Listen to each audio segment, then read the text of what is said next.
Tangis keluarga Windri Nur Fadilah TKW Jember jadi korban pembunuhan di Malaysia, masuk pakai visa kunjungan.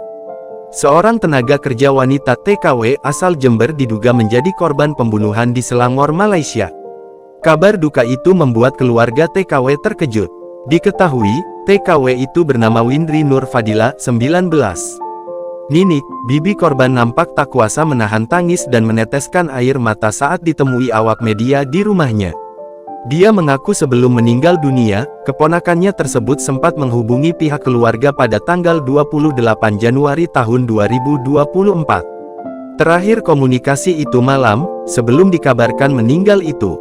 Keponakan saya video call lewat WhatsApp bilang kalau besok mau kerja pakai baju putih ini, ujarnya, Rabu tanggal 31 Januari tahun 2024. Menurutnya, alasan ingin memakai baju putih, supaya kelihatan seksi saat kerja jadi cleaning service. Sebab, keponakannya itu suka bercanda setiap kali VC di WA. Saya kalau pakai baju ini kelihatan seksi. Karena memang keponakan saya ini suka bercanda, itu VC dengan kakaknya terakhir, urai Ninik. Namun keesokan harinya tepatnya pada tanggal 29 Januari tahun 2024, Ninik mengaku terkejut.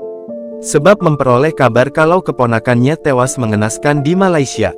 Dia sungguh tidak mengira, bila video call malam itu merupakan komunikasi terakhir antar korban dengan pihak keluarganya di Jember. Kami syok saat dikabarkan keponakan saya meninggal.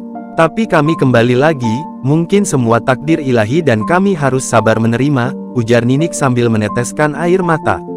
Selama bekerja di negeri jiran tersebut, setahun Ninik bahwa keponakannya itu tidak pernah cerita apapun selama berada di luar negeri sejak April tahun 2023. Meskipun sebagai petugas kebersihan di Malaysia, kata dia, korban selalu kirim uang kepada keluarga di Jember setiap bulan. Bahkan duit kiriman keponakannya tersebut digunakan untuk rehab rumah. Ini keramik di rumah hasil jerih payah keponakan saya, untuk bantu-bantu keluarganya. Alhamdulillah, ungkapnya. Namun, kata dia, keponakannya itu pergi ke luar negeri memakai visa kunjungan ke Malaysia. Jadi tidak melalui agen penyaluran tenaga kerja resmi dari pemerintah. Meski demikian, dia berharap pemerintah Indonesia bisa membantu untuk memulangkan jenazah keponakannya tersebut, agar dikebumikan di kampung halamannya.